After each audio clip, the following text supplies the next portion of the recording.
성령님 좋은 아침입니다. 이 시간 성령님을 초청합니다. 오늘도 내 안에 오셔서 하나님을 기쁘시게 드릴 것을 소원하게 해주세요.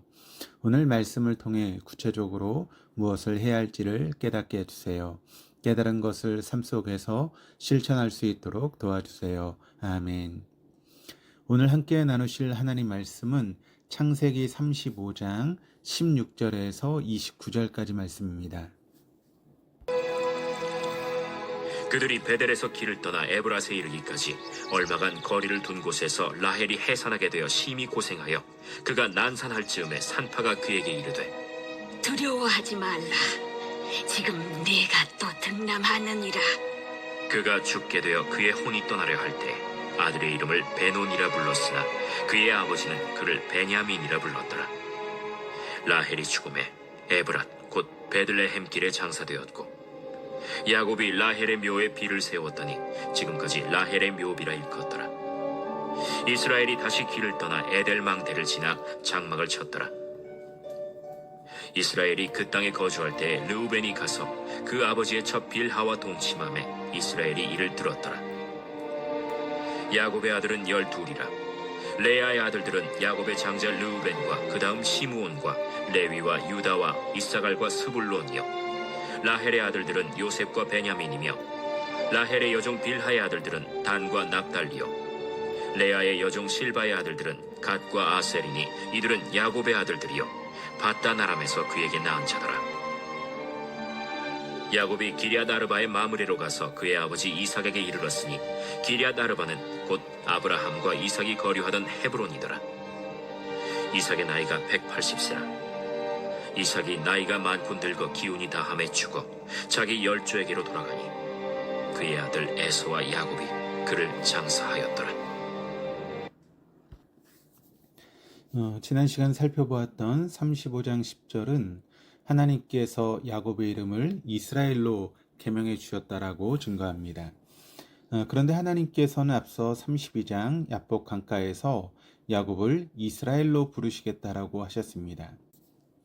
이미 이름을 계명해 주셨는데 하나님께서 야곱의 이름을 재차 계명해 주신 이유가 무엇일까요?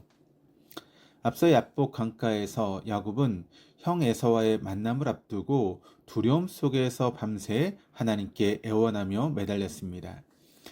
그때 하나님은 야곱의 이름을 이스라엘로 계명해 주셨습니다. 이스라엘은 하나님과 겨루어 이김의 뜻도 있고 다른 한편으로는 하나님께서 주도하신다, 하나님께서 통치하신다라고 하는 뜻도 있습니다.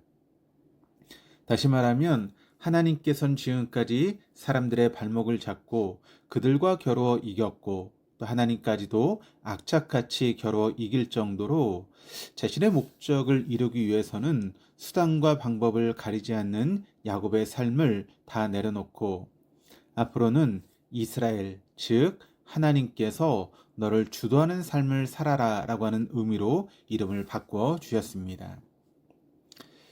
그런데 이후 야곱은 이스라엘로 살았습니까? 아닙니다. 그는 여전히 야곱으로 살았습니다. 딸 디나가 추장 세겜에게 성추행을 당했음에도 야곱은 잠잠했습니다. 이방인인 그들이 통혼을 제의해왔어도 거절하지 않았습니다. 오히려 분기탱천한 야곱의 아들들이 모략으로 하몰 족속을 진멸하자 가나안 족속의 보복을 두려워하며 아들들을 꾸짖었습니다. 이같이 이스라엘로 살지 못하고 두려움에 어찌할 바를 모르고 있는 야곱에게 하나님께서는 베델로 올라가서 제단을 쌓을 것을 명령하셨습니다. 하나님께서는 야곱에게 이스라엘로 살 수 있는 기회를 한 번 더 주셨던 것입니다. 베델에서 하나님 앞에서 철저하게 자신을 버리고 눈을 들어 하나님만을 바라며 살아갈 것을 결단한 그에게 하나님께서는 아브라함과 이삭과 하신 언약을 이루어 주시겠다라고 하셨습니다. 16절에서 20절까지 말씀입니다. 그들이 베델에서 길을 떠나 에브라스에 이르기까지 얼마간 거리를 둔 곳에서 라헬이 해산하게 되어 심히 고생하여 그가 난산할 즈음에 산파가 그에게 이르되 두려워하지 말라. 지금 내가 또 등남하느니라 하매 그가 죽게 되어 그의 혼이 떠나려 할 때 아들의 이름을 베논이라 불렀으나 그의 아버지는 그를 베냐민이라 불렀더라. 라헬이 죽음에 에브랏 곧 베들레헴 길에 장사되었고 야곱이 라헬의 묘에 비를 세웠더니 지금까지 라헬의 묘비라 일컫더라. 베델을 떠나 고향으로 가는 길목에서 라헬이 해산하게 됩니다. 그런데 난산이었고 해산한 후에 라헬은 사망하게 됩니다. 처다들 요셉 이후 임신하지 못하다가 10수년 만에 둘째를 임신한 그녀는 얼마나 기뻤겠습니까? 게다가 사랑하는 남편의 고향으로 가게 되었으니 얼마나 행복했겠습니까? 그러나 하나님께서는 그녀를 둘째가 해산한 후에 바로 데려가셨습니다. 그녀가 막내 아들의 이름을 슬픔의 아들을 뜻하는 베노니라고 불렀다라고 하는 것은 사랑하는 남편과 자식을 두고 떠나야 하는 그녀의 슬픔이 얼마나 컸는지를 잘 나타내고 있습니다. 갑작스런 그녀의 죽음 앞에서 망연자실한 사람은 야곱이었을 것입니다. 야곱은 그녀를 베들레헴 길에서 장사 지내고 묘비를 세웠습니다.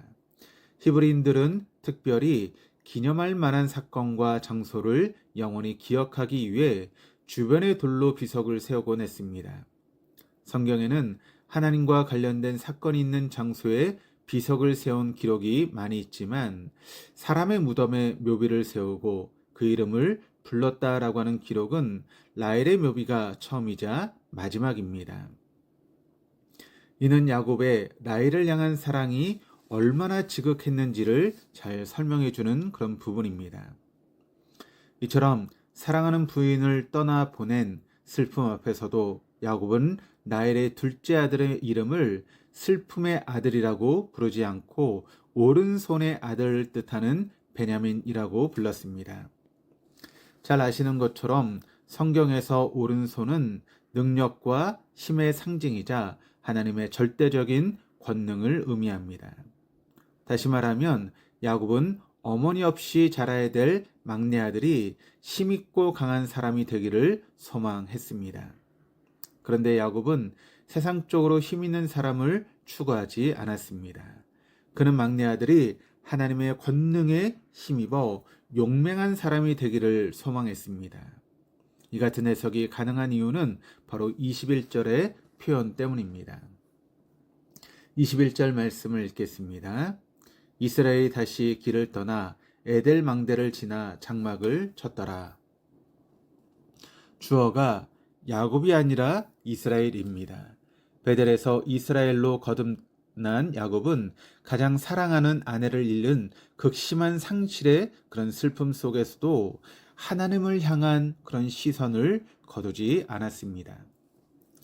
예수님께서 애통하는 자는 복이 있나니 그들이 위로를 받을 것이며라고 선포하셨습니다. 애통하다로 해석된 헬라어 원어의 의미는 보통의 슬픔이 아니라 야곱과 같이 사랑하는 사람을 잃은 극심한 상실의 슬픔을 뜻합니다. 복으로 해석된 원어 마카리 호이는 행복으로 해석할 수도 있습니다. 그러니까 본문을 원어 순서대로 해석하면 행복하여라 애통한 사람은 이라고 하는 것입니다. 왜 애통하는 사람이 행복한지를 주님은 하나님의 위로를 받기 때문이다 라고 설명하고 계십니다. 예수님은 나사로의 죽음 앞에 곡을 하는 유대인들과 함께 우셨습니다. 예수님은 죽음의 이별로 슬퍼하는 가족들에게 추상적이고 막연한 말로만 그치는 위로가 아니라 함께 눈물을 흘리면서 그들의 슬픔에 동참하시며 위로해 주셨습니다. 예루살렘에는 통곡의 벽이 있습니다. 예수님이 돌아가신 후 70년경에 예루살렘은 로마에 의해서 완전히 파괴되었습니다. 유대인들은 성벽의 일부였던 이 벽 앞에서 와서 성전 파괴와 예루살렘의 함락을 슬퍼하며 기도했습니다. 그러나 그들은 슬퍼하지만은 않았습니다. 하나님을 향해 예루살렘의 회복을 기원하며 통곡했습니다. 다시 말하면 그들은 하늘의 위로를 기대하며 슬픔을 미래에 대한 소망으로 승화시켰습니다. 인류 역사상 수세기에 걸쳐 지도에서 사라졌던 나라가 다시 복원된 나라는 이스라엘이 유일합니다. 이스라엘로 거듭난 야곱은 가슴이 찢어지는 사별의 슬픔 속에서도 하나님의 말씀 안에서 위로받았습니다. 그런데 한 가지 불미스러운 사건이 발생했습니다. 22절입니다. 이스라엘이 그 땅에 거주할 때 르우벤이 가서 그 아버지의 첩 비라와 동침함에 이스라엘이 이를 들었더라. 장남 르우벤이 서모인 비라와 통간했습니다. 르우벤은 왜 이 같은 패륜 행위를 했을까요? 사무엘하 3장에는 사울의 조카 아브넬이 사울의 후궁과 동침한 이야기가 등장합니다. 역시 사무엘하 16장에는 구테타에 성공한 다윗의 아들 압살롬이 아버지 다윗의 후궁과 동침한 사건이 기록되어 있습니다. 이는 모두 권력의 후보의 자로 자신을 드러내기 위한 행동이었습니다. 우리가 같은 맥락으로 본문을 보면 르우벤이 서모와 동침했다라고 하는 것은 아버지의 재산과 권한을 요구한 행동으로 해석이 됩니다. 즉 아버지의 권위에 대한 도전이었던 것이죠. 이 패륜 행위 앞에서 야곱이 느꼈을 배반감과 상실함이 얼마나 컸을까요? 그런데 한편으로는 온갖 음모와 묘락을 동원해서 에서의 장자권을 강탈했던 자신의 죄악된 모습이 장남의 패륜적인 행동 속에서 투영됨에 소스라치게 놀랐을 것입니다. 성경은 이스라엘이를 들었더라라고 증거하고 있습니다. 다시 말하면 베델에서 새로 거듭난 이스라엘로서는 야곱을 묘사하고 있습니다. 자신의 죄와 어리석음에 대해 통회하면서 하나님께 용서를 구하며 재산권의 분배를 요구한 탕자를 끝까지 품는 아버지의 모습으로 다가옵니다. 그는 깊은 절망감 속에서도 그의 시선은 하나님을 향하고 하나님을 의지하며 하나님의 위로하심에 자신을 의탁했습니다. 아버지의 권위에 도전했던 르우벤은 결국 장자권을 박탈당하는 것으로 죄에 대한 값을 치르게 됩니다. 이같이 하나님의 은혜로 야곱이 아니라 이스라엘로 변화된 삶을 산 결과가 20절에 야곱의 아들은 12이라입니다. 23절에서 26절에 기록된 이스라엘의 12명의 아들의 명단을 통해 이스라엘이 하나님의 언약대로 12지파를 중심으로 번성하게 되는 시대가 도래했음을 알 수 있습니다. 드디어 야곱은 아버지가 있는 고향 헤브론에 돌아왔습니다. 잠시 떠나 피해 있으면 곧 다시 돌아올 것이라고 생각했지만 최소 20년이 지난 시점에 다시 돌아올 수 있었습니다.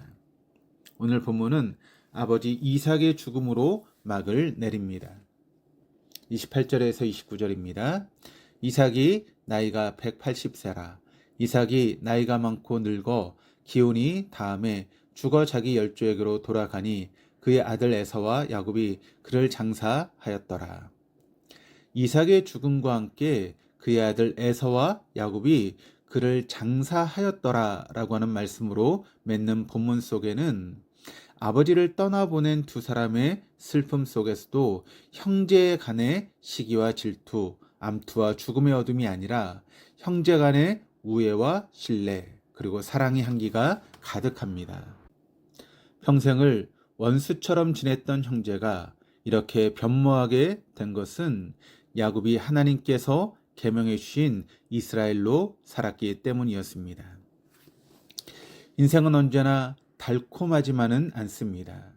혹독한 폭풍우도 몰아치고 칠흑같이 어두운 순간도 있습니다. 신앙인이 비신앙인과 다른 점은 삶의 순간, 특히 역경의 순간, 시선이 어디를 향하고 있느냐입니다. 어떤 상황에 처할지라도 우리의 눈을 들어 하나님을 바라보며 나아갈 때 주님의 위로를 통해 슬픔이 희망으로 승화된다는 사실을 잊지 마시기를 바랍니다. 또한 눈을 들어 하나님을 바라보며 사는 사람만이 주님께서 산상수훈을 통해 말씀하신 복된 인생, 행복한 인생을 누리게 된다는 사실도 잊지 말아야 합니다. 그런 삶을 살아갈 수 있는 저와 여러분, 우리 모두가 될 수 있기를 주님의 이름으로 축복합니다. 기도하시겠습니다. 하나님 아버지, 야곱을 이스라엘로 살아가게 인도해 주신 주님께서 우리를 택하셔서 주님의 자녀로 살아가게 인도해 주셔서 감사합니다. 주님, 사랑하는 사람과의 이별의 슬픔으로 인해 힘듭니다. 경제적인 어려움과 질병으로 인해 힘든 나날들을 보내고 있습니다. 취업, 학업, 인간관계 등으로 인해 힘듭니다. 차마 남에게 말할 수 없는 일들로 인해 힘든 상황입니다. 주님, 이 시간 우리의 슬픔과 어려움을 주님께 맡깁니다.